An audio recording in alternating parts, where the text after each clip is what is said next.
Welcome everyone, my name is Nigel Sillitoe and the main topic for this video is financial security in 3 easy steps.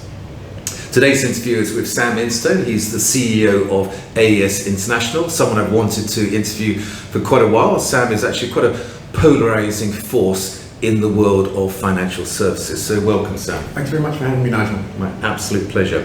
And for those of you who aren't familiar with Sam, he's ex-Sandhurst military. He left the army to join a financial services firm in Switzerland, then saw the light and decided to set up his own business back in 2004. And AES now operates here in the UAE, Dubai, and in many other countries around the world.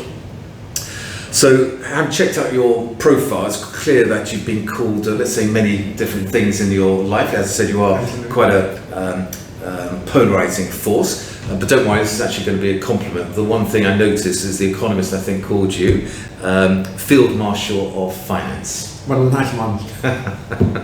Excellent. Well, let's crack on with this interview, and please do, if you like it, share, comment, and obviously share, because we want to promote this to as many expats living in the Middle East as possible, to promote whichfinancialadvisor.com. So Sam, I checked out your LinkedIn profile, did a bit of research, of course, on you and your business, and one of your straplines is making the world healthy, wealthy, and wise. So how does AES actually go about achieving these objectives? And if you could also touch on transparency, because that's one of my big bugbears for this part of the world. What's your view on being transparent when it comes to fees and commissions? Sure, thanks very much. And again, Nigel, for having me. I guess I'll answer the first part of that, which is about our corporate vision to make the world healthy, wealthy, and wise. And I think the important thing here is that we look at health first. We obviously have an employee benefits business and insurance brokerage, and we provide medical insurance and employee benefits and wellness to companies. But first and foremost, we think making sure that people are healthy in good physical health, but also in good mental health.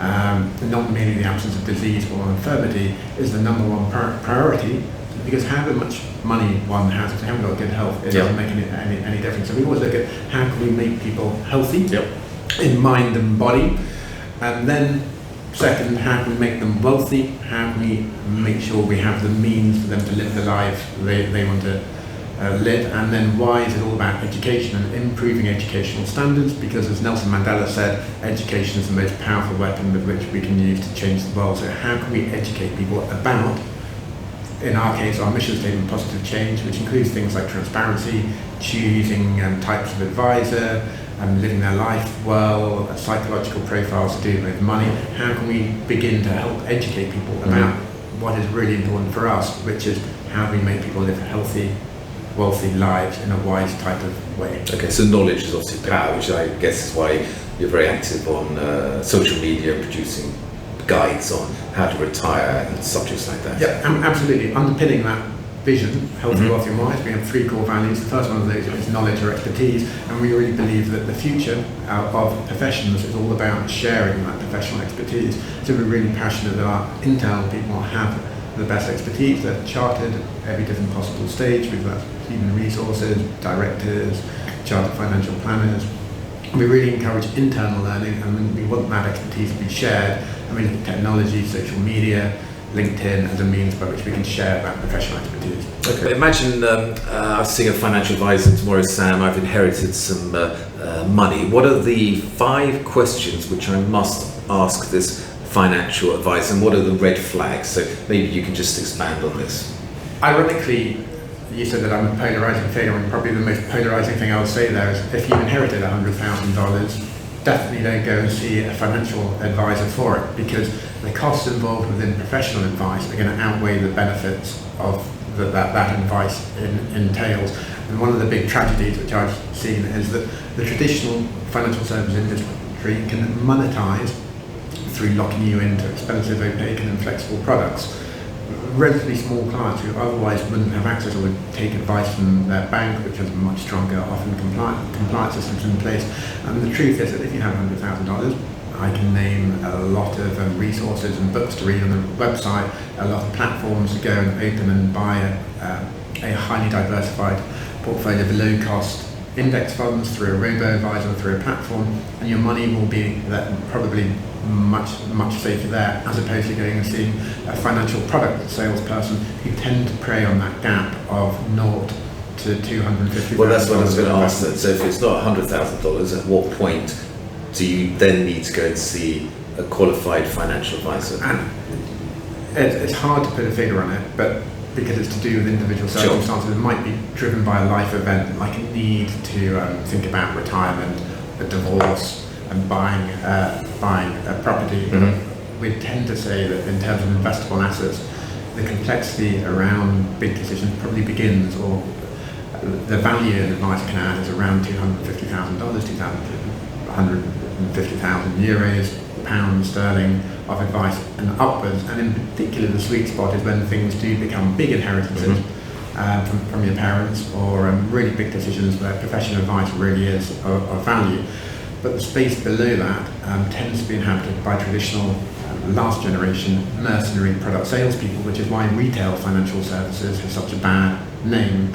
But I believe it's one of the most noble professions you can have, to help people live better lives. It's just such a shame that traditional product selling at the lower end, by giving people regular savings contracts, indemnifying commissions, and paying them for money they haven't saved, gives it, particularly in this part of the world, the reputation which it has. Mm-hmm. Okay, great. Let's talk about exchange traded funds, or ETFs. I know you're a big fan of them. On your website you keep promoting these strategies. So maybe for those watching, if you can just quickly explain what an ETF is and why you believe they are so worthy within someone's savings plan or investment portfolio. Sure. And I guess I'd begin there, Nigel, by saying that the ETF is very similar to a mutual fund. They are tradable on major exchanges, but really it's a basket of underlying equities or slices of little companies. And it's similar in many ways to the traditional mutual funds sold. However, a little bit like the iPhone compared with the BlackBerry, or even more the Nokia 3210, on which I used to play Snake a long period of time ago. Investment has evolved in a very similar way that technology and the world has evolved in that period of time. And the advent of ETFs has really allowed retail investors to access the power of the capital markets, because we know that equities produce the highest expected dimensional return over any period of time for a much lower cost in a much more highly diversified way.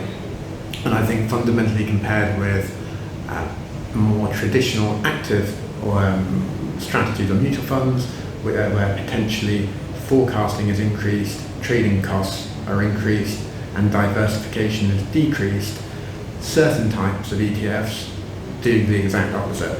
So, supported by robust academic, Nobel Prize winning scientific evidence, they will decrease forecasting, they will decrease trading and costs, and they'll increase diversification. And now for many retail investors, they can buy these at a fraction of the cost, and expect in 99% of the time a better expected dimensional return. Yeah, but are you saying there's no role for actively managed funds? Because there are going to be people watching this who do represent asset management companies that actively manage products, because I would have thought in the emerging markets there's evidence that active managers might do better than ETFs. Absolutely, and I would say it's a big generalization. I'd also not purely back ETFs, because you also have actively managed ETFs, you have specific types of ETFs, so it's a generalization that low cost, highly diversified, systematic investment process can often provide cheaper access and better returns than traditional types.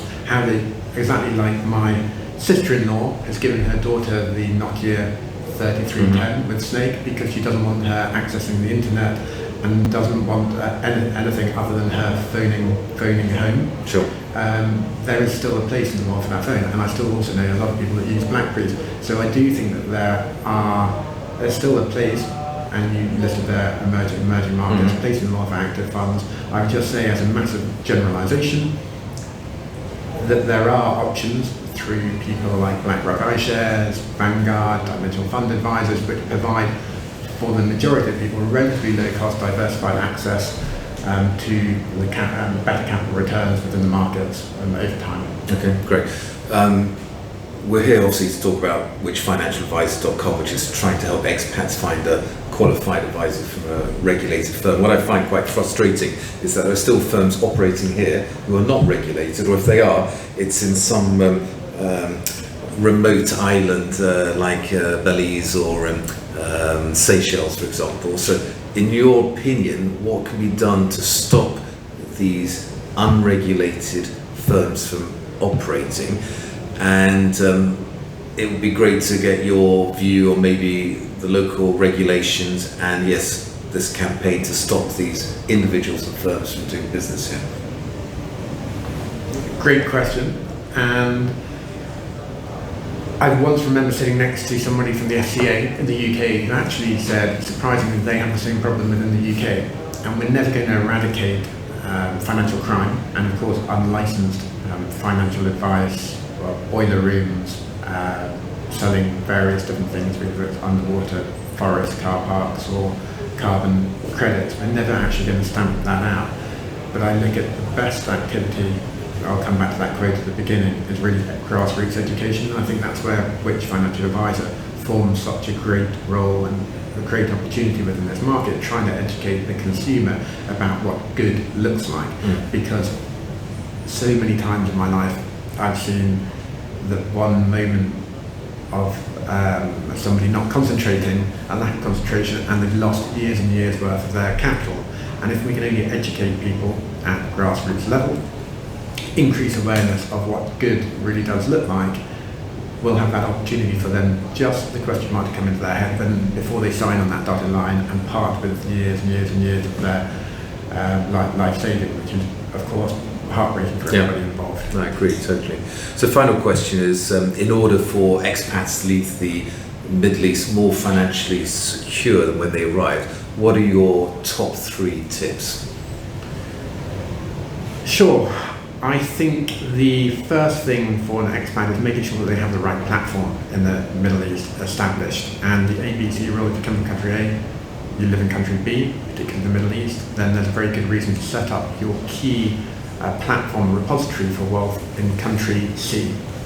And that might be that you want to, in the event of your death, or that you accidentally have a car crash, or you lose your job, you want to avoid your local account and your capital being frozen.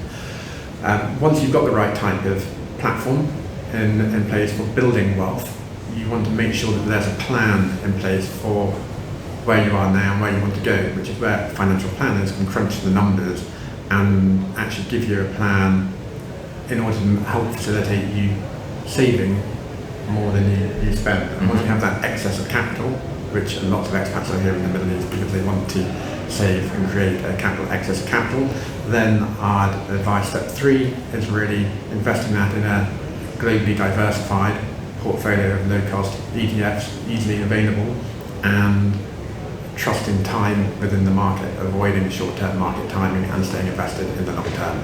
Great, really appreciate that. Thank you for your time today.